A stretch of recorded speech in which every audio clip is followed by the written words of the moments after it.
Hello and welcome to another episode of Meet the Speakers for the upcoming PUG Challenges 2025. And today I'm with Nick Finch. Hello, Nick. Hey Vim, nice to speak to you. Nice to speak to you again. It's always a pleasure to have you on. And well, I remember a few years ago, you were like probably one of the few that proposed sessions about AI.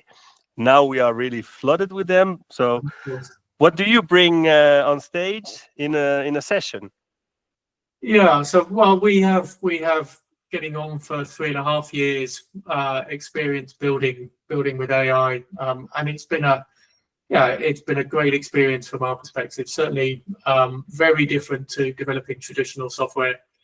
We've been much more productive than we ever thought we would, um, and yeah, I think it's a technology that everybody should be embracing, really, and changing their mindset about how they deliver applications. Yeah, and the nice thing is you're not only going to talk about it, but you also have a workshop building an OpenEdge client for a voice assistant. Yeah, so we'll build a voice assistant that you can talk absolutely naturally to. I mean, it really does feel like speaking to a person. And then behind that, it will be using a PASOE connection to your Progress database. So it'll be reading tables from the database to get account information and writing booking information or writing new account information back to the database as well. But the interaction itself feels very natural. It feels like you're speaking to a person, not a bit of software.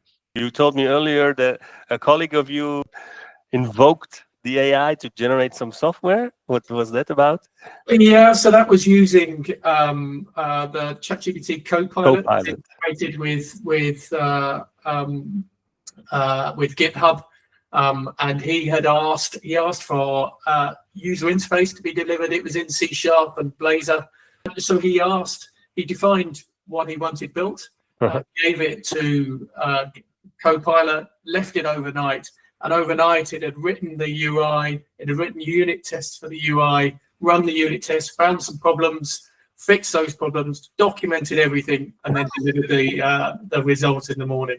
A junior developer, but it was a bit of AI tech. It's the perfect co-worker, and well, that means that we can go out on Saturday night. Yeah, that's the idea. Yeah, that's it. Okay, but don't go out when the PUG challenge is on. It will be in Boston, USA on the 28th of September until the 1st of October. And another edition in Valencia in Spain from the 5th until the 7th of November 2025. Anything to say about tickets? There's still early bird tickets available, I think. Get one as soon as you can, and get to know Nick in person and see what marvels he has been doing with AI. Excellent. Thanks, Finn. Thank you, Nick.